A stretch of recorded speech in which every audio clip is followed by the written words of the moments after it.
Thanks for staying with us. President Bola Ahmed Tinubu has approved a 15% import tariff on petrol and diesel, a move that forms part of the government's broader efforts to reform Nigeria's fiscal and energy sector policies. Many Nigerians are eager to understand what this new tariff really means and how it could affect fuel pricing, domestic refining, and the overall economy. Beyond the policy announcement, what are the government's true objectives and what outcomes should citizens expect in the short and long term? To help us break it down, we will be joined from Abuja by Kelvin Emmanuel, an economist, public policy expert, and financial market analyst. He is also the thematic lead for oil and gas at the Nigerian Economic Summit Group and a member of the Presidential Committee on Fiscal Policy and Tax Reforms. He will be helping us understand the intent, implications, and expected impact of the 15% import duty on Nigeria's energy market and broader economy. Welcome to the show, Mr. Kelvin. Thank you so much. It's such a privilege to be here. Good morning. Good morning. So help us with an overview of the 15% import tariff. What exactly has been approved and which of the products are affected? So basically, it's important for us to realize that Nigeria is not the first country to implement what they call a corrective measure when, according to the World Trade Organization, there are imports that poses what they call material harm to domestic production. In Saudi Arabia, they have what they call a 15% ad valorem import duty on petroleum products. Okay? In India, they have what they call a 12.5% ad valorem or import duty on imported petrol. In Qatar, they have a 5% ad valorem or import duty on imported petrol. And the reason why this is such a masterstroke by the president and this government is because if you notice very well, you see that between when this policy was announced until date, the 22nd of October until date, marketers, 23 companies have imported 734,000 metric tons of products. This is the Motor Tanker Vessel report for the last 3 weeks. 734,000 or over 1 billion liters of petrol into Nigeria.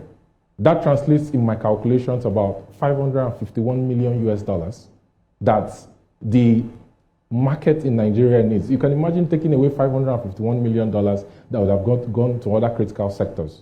Now, historically, before Dangote came, Nigeria was spending about $13.2 billion yearly importing petrol into Nigeria. That doesn't even pass muster. Okay, and the reason why this corrective measure is important is because, you see, these traders go to Russia. And you notice that in 2022, when Russia invaded Ukraine, Russia was actually sanctioned by the European Union and the US government. They were placed under an oil price cap. First, it was $60, then it was reduced to $45, which means that Russia is not allowed to sell its crude for more than $45 a barrel. Now, Nigerian traders go to Russia, 2 ports in Russia called Primorsk and Novorossiysk. These are documented because in the world of maritime, you can't hide shipping data. There are companies dedicated to tracking shipping data around the world. They do what they call ship-to-ship transfer to dodge government sanctions, or they do bunkering hub transshipment to dodge government sanctions. They go to buy crude at a discount to what is sold in Nigeria. In my calculation, that's about maybe a 29% discount to what is sold in Nigeria. When this situation happens, what basically results to it results to unfair competition.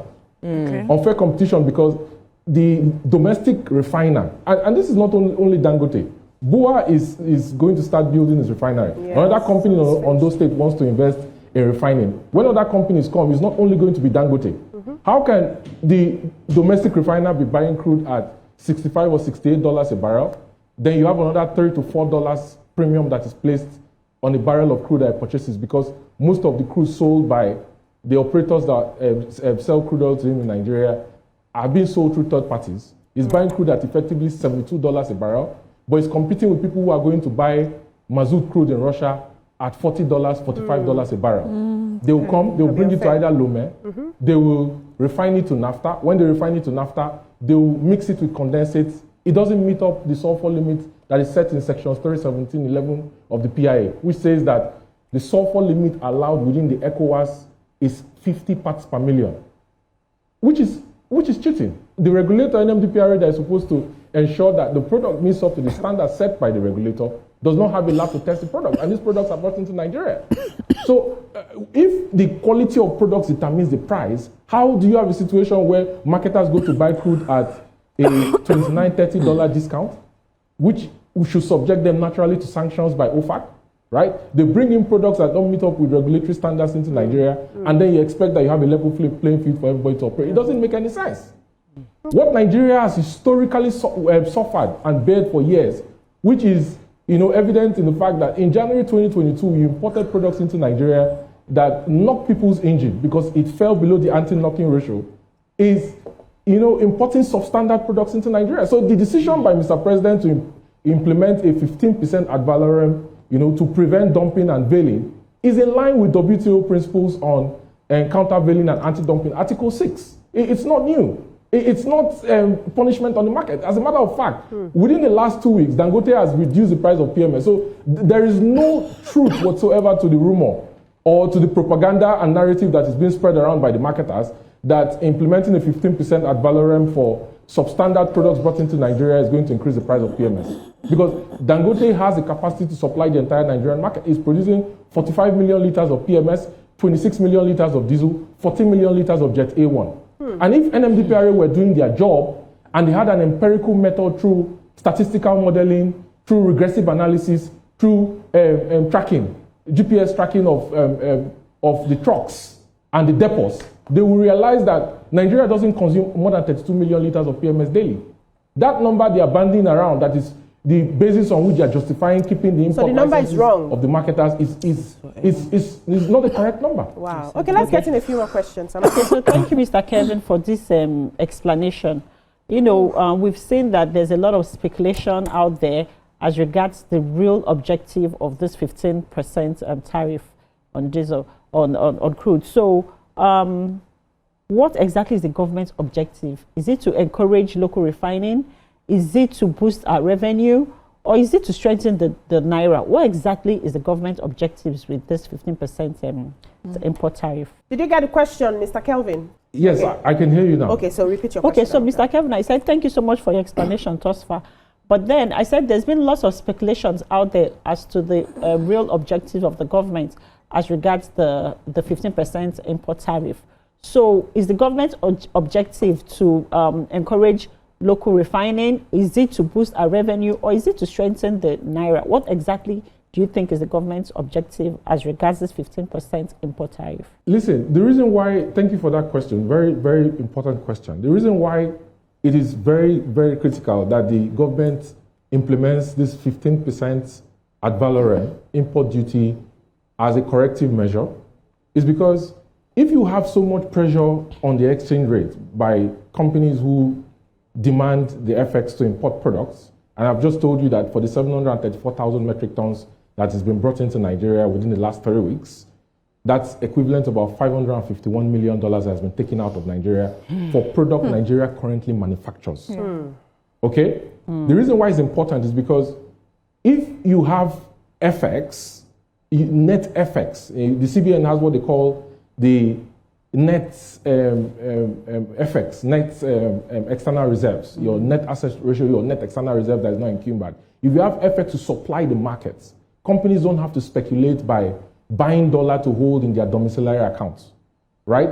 They rely on the forwards market, the derivatives market, because there's liquidity in the markets to provide critical areas where you already have comparative advantage and where you're producing. You see the Naira appreciates. Now, you notice that the Naira has been appreciating. The Naira is come down from 1,520, 1,510. It's come down to up to, is appreciated to 1,425, 1,450. Okay? The real forward curve for the Naira to US dollar exchange rate, because it's my view that the Naira is undervalued by anywhere around 22 to 25%. The real forward curve is anywhere between 1,150 and 1,250 Naira to a dollar. And because the Nigerian economy is tied very closely with the exchange rates, right? When there is so much pressure on your FX markets, the Naira drops, you see it impacts on inflation. When inflation goes up, you see it impact on exchange rate. It costs more than 30% to borrow money in Nigeria. That's cost of funds. Prime lending rate is anywhere between 28 and 32%. Yep. No business can operate at 28 to 32% interest rate. How do you run a business where you're borrowing at 35% and you have competitors who are borrowing at 5% in China or 30% in China or 30% in America and then shipping to Nigeria? How do you compete? You can't compete. And if you don't bring inflation down, the Central Bank of Nigeria Monetary Policy Committee cannot reduce interest rates, which means that business cannot produce. So you notice that in the last 5 years, what you've seen is that you've seen a capital flight from bank lending by companies for production. You've seen to commercial notes or commercial papers. And you've seen commercial papers up to 2 trillion naira issued within the last 5 years. What that simply tells you is that companies cannot afford to borrow from banks because the inflation has led the yield curve differential interest rates to be prohibitive for them to borrow money to do business. And that has impacted on the real production. So it's a vicious cycle. So what you've done by implementing a 15% corrective measure is that, number one, you've systematically told Togo, which has been determining Nigeria's energy security and policy, which is not supposed to be so. Togo cannot control Nigeria's energy security. And you've also come to the point where you're saying we're going to prioritize domestic refining, solve our domestic demand, export the net difference, bring in the net export proceeds, increase the amount of FX the central bank needs to do balance of payments, and also reduce inflation so that the Monetary Policy Committee at the CBN can reduce the interest rates for companies to be able to produce. It's a trifecta. Everything is interconnected. Amazing. And you see, when you have this stability in your macro, over time you see that it begins to impact other areas of the economy and it begins to impact on the standard of living of Nigerians. So it's the right decision. It's a master stroke that the president has agreed and I absolutely agree with you, Mr. Kelvin. A corrective measure. There's international precedent. It's not new. Okay. Let's take a short break now. When we come back, we'll continue the conversation. Stay with us. Stay tuned. Your View will be right back. Thanks for staying with us. We're still discussing the 15% import tariff, and we still have Kelvin Emmanuel with us to expatiate more on the topic. Who's ready to go? So whenever we talk about since this news broke, the conversation has always been about the fact that the impact on businesses, there are loads of tank farms. These tank farms came in to solve a problem. And the obvious fact is, yes, the country has now found other solutions to that kind of problem. So what would then be the future of these tank farms? Many of them probably haven't even finished paying for the debt they incurred in putting the facilities up. And we needed those facilities then because we're always having shortage because we didn't have capacity for storage. So now we have storage and we don't necessarily need it. So some of them are the ones protesting against this 15% tariff because they're looking at it that, okay, we no longer need my tank farm. My tank farms that I've put across different parts of Nigeria, what am I going to do with my tank farm now? So I'm asking you as an expert that what solutions would you prefer for this investment that has been done into tank farms? What are the other things they can do to remain productive, or what other options can you give them since we now have this policy that would reduce importation? Did you get that, Mr. Kelvin? Nokia should do because Nokia and BlackBerry should do because the likes of Apple and Samsung came up with the smartphones and took them out. Wow. It's free market. It's competition. Bam. It's competition. Nigeria is now a refiner of products. Simple. Okay? Like apart from white transportation fuels,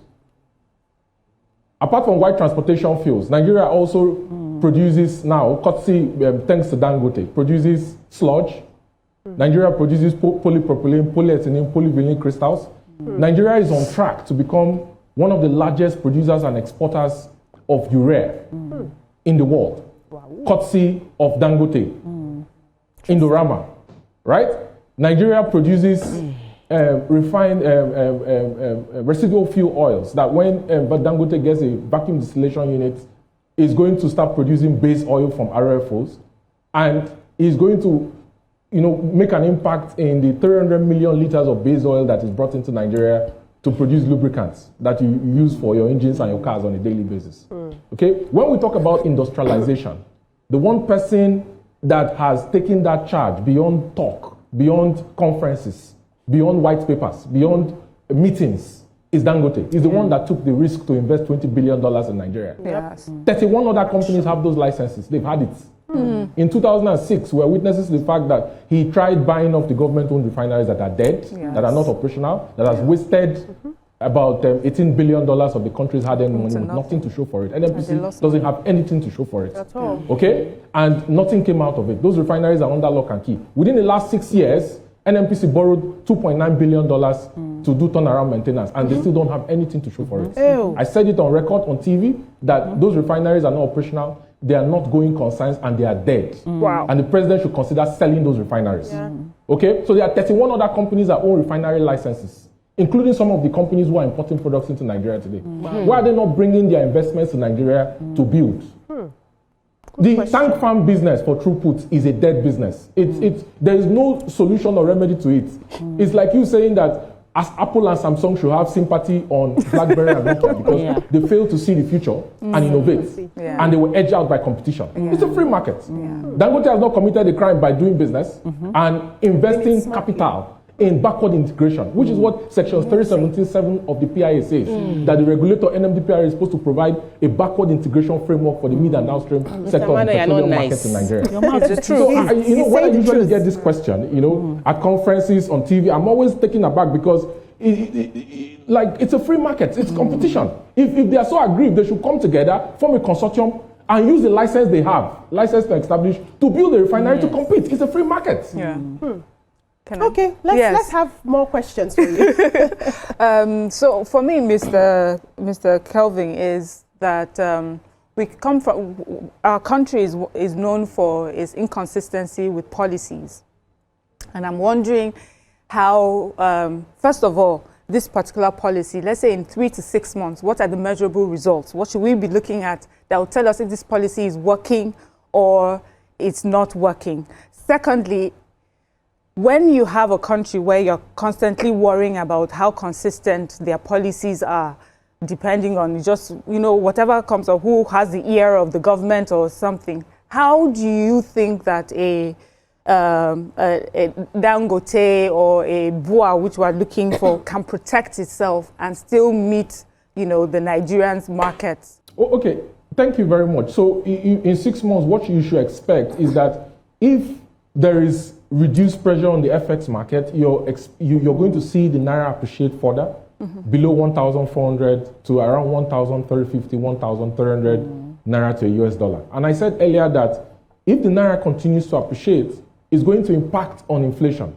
If it impacts on inflation, it impacts on what they call yield curve differential, and you're going to see that impact on the Monetary Policy Committee at the CBN, reducing the interest rates to enable real sector borrow money to do business. You're also going to see a revision down of the cash reserve ratio, which is the percentage of customer deposits in banks across Nigeria that the banks are obligated to keep at the CBN. And if you have that liquidity pressure eased on the banks, you're going to see the impact on the real sector, which will affect demand pool inflation positively and trend down the inflation numbers and the interest rate numbers down. On the other question you asked on how can the domestic companies protect themselves, considering inconsistency in policy making. Look, this is what I've always said, right? Mr. Kelvin, Mr. Kelvin, please. Has no business. Mr. Kelvin, let me help. You have to answer that when we come back. Let's take this short break. When we come back, you give us the response to that particular question. Stay with us. We'll be right back. Stay tuned. Your view will be right back. Welcome back. We're still having this conversation. Mr. Kelvin, are you there? You were responding to Miriam's yes, I can question. hear you clearly. The other part of the question, yes. Please go ahead, sir. Yes, so the myth that has been thrown around the last 1 year plus is that Dangote can supply the domestic market. Even if the NMDPRA were to use actual empirical scientific method for measuring daily consumption in Nigeria, it will show that he has exceeded Nigeria's actual daily consumption. And he is in fact able to supply the Nigerian market. It's one of the reasons why he's decided to, go from being the number 7 largest refinery in the world with nameplate capacity of 650,000 barrels per day to expanding the size of that refinery to become the largest in the world. Nigerians should be proud. The government of Nigeria should be proud. To 1.4 million barrels per day. India has a capacity of about 1.2 million barrels per day, which is the largest currently. Dangote is going to dethrone India, and Nigeria is going to host the largest refinery in the world. At that level, it's going to be producing 135 million liters of PMS per day.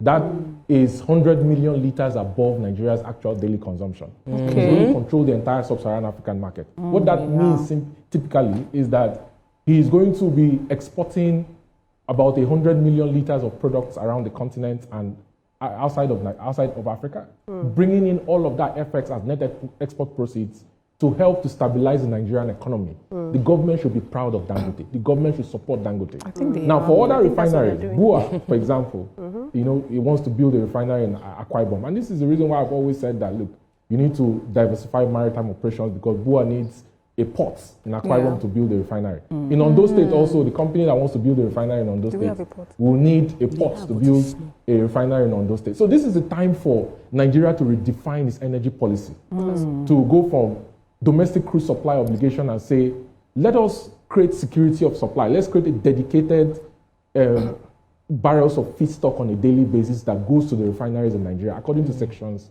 109 of the PIA. Let us create regulations that caps the commissions that operators and the state-owned enterprise charges to sell their crude oil to the refiner in Nigeria, so that it will create incentive to buy Nigerian crude instead of import $700 million worth of crude on a monthly basis to refine in Nigeria, right? Let us, you know, implement this 15% corrective import duty at Valorem to discourage the dumping of substandard products into Nigeria, which does not only pose a health risk, but also drains the security of FX supply that other critical sectors of the economy needs. So it's not a Dangote thing. It is the government has the lever and the capacity to provide policy based on what the Petroleum Industry Act says to protect the refineries as a way to not just solve the domestic demand of the market, but also to export these products out of Nigeria. Look, in the AfCFTA framework, Africa Free Continental Trade Agreement framework, there's what they call exclusive and sensitive list. Exclusive and sensitive list is 10%. Petroleum forms part of the exclusive and sensitive list. Nigeria can negotiate for it to be solidified into that 10%, and Nigeria can use that AfCFTA framework to become a major supplier of refined petroleum products around Africa. Okay, Mr. Kelvin. Also, I like to say this. You see, the National Security Council of Nigeria should ask itself one important question. Okay. If, for example, God forbid, there was a war, World War III were to break out, the question it should ask itself is how many days will Nigeria survive with its own supply of food and with its own supply of refined petroleum products until it runs out of stock and it has to go to an enemy nation to beg or negotiate to allow for the shipping lines to be open, navigation routes to be open for it to bring in products into Nigeria. Mr. Kelvin, let me reply like a typical Nigerian. There will never be war. Can you hear me, Mr. Kelvin? Let me reply like a typical Nigerian. God forbid, it can never happen to Fiakwa. But I have a question for you. I'm very glad that you have, you know, explained in detail what this 15% tariff is about and how it's going to be protecting Nigerian businesses, right? I remember the first time it was mentioned, many people stood up against it and convinced many Nigerians that, this is going to add hardship to the already hard economic situations in the country. They complained that it's going to cause more inflation, food prices, everything is going to skyrocket because we didn't have a total understanding of what this is. So I'm happy that you are explaining this, but I would also like that you tell us how, you know, in detail, more details, how it's going to trickle down on every sector of the economy. Is it transportation? Is it food? You know, every other thing, so that Nigerians listening to you out there will have an understanding of what this means totally. Look, there's nowhere in the world where imports, because when you import finished products, which in this case, a lot of what is imported for petrol into Nigeria is substandard, you import poverty. When you export your raw materials, your crude, and your gas, you export jobs.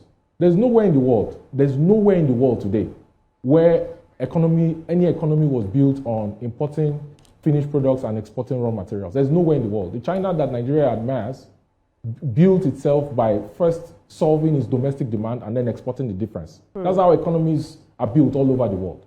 Okay? So you can imagine the impact Dangote has on the real estate in Eleko, where the refinery is located. Eleko was a forgotten forest. He came in, he paid $100 million for the land.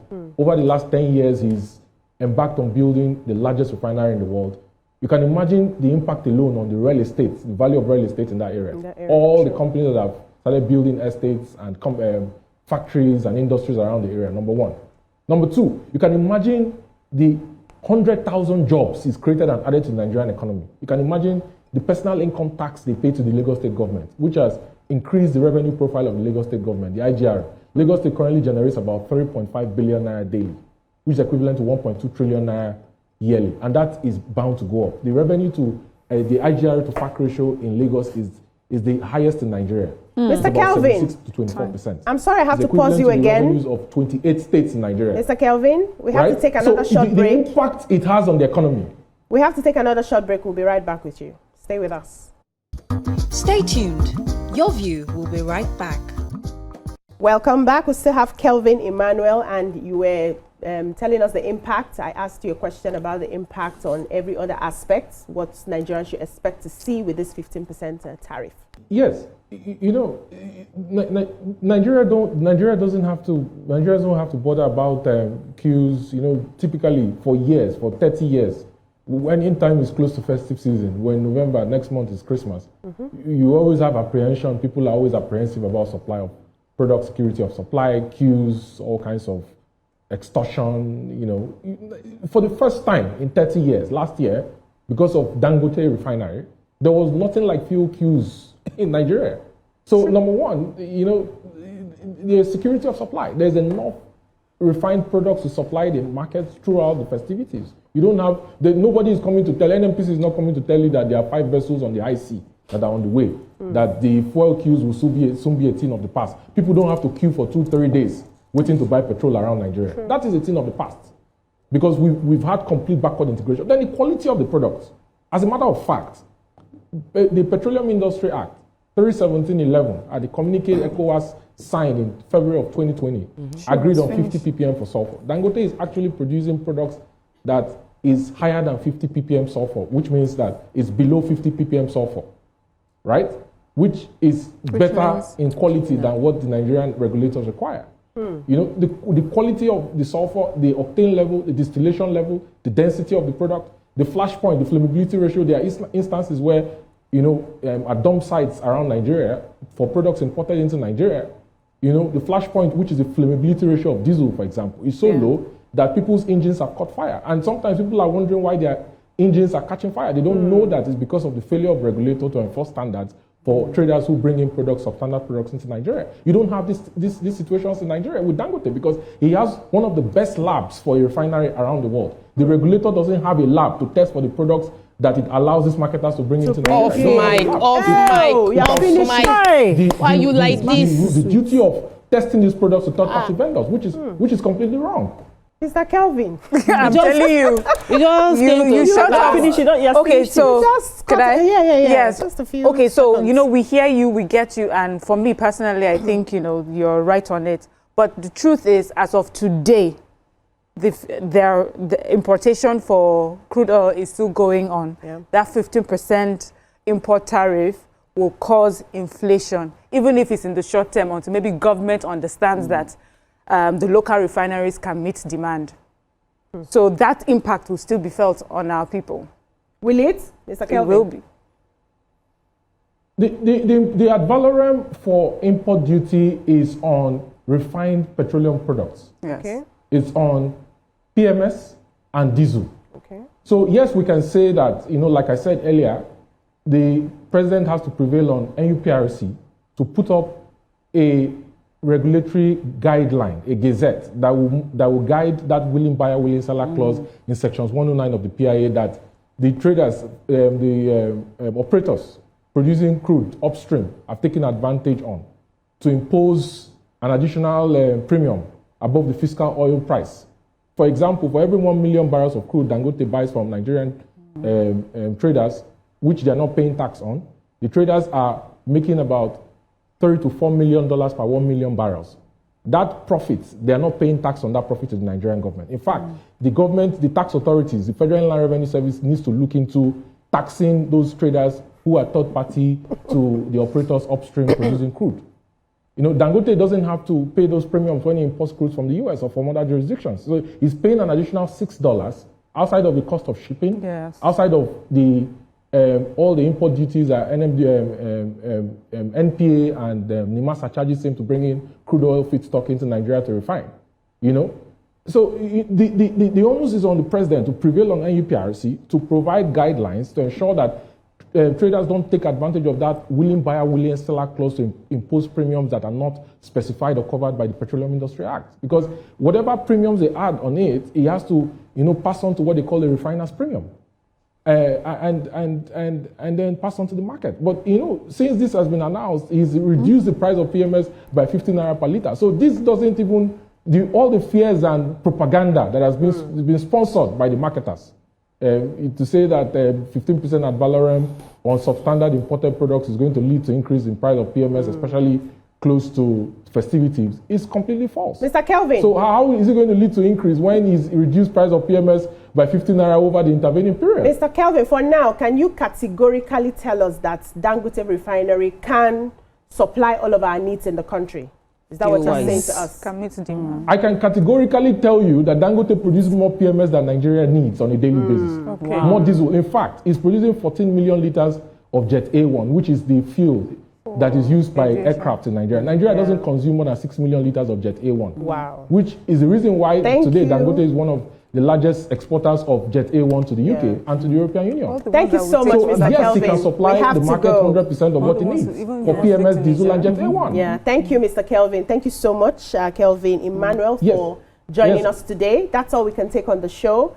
Thank you for using your wisdom, data, facts, to teach us and enlighten us today. And I hope that many Nigerians out there have, heard from you with data, facts, and everything that you have to understand what this 15% tariff means. Thank you for joining us today. And thank you so much, ladies, for your thoughts and contributions for the show. That's all we can take on today's show. Join us tomorrow for another interesting one. Bye-bye now.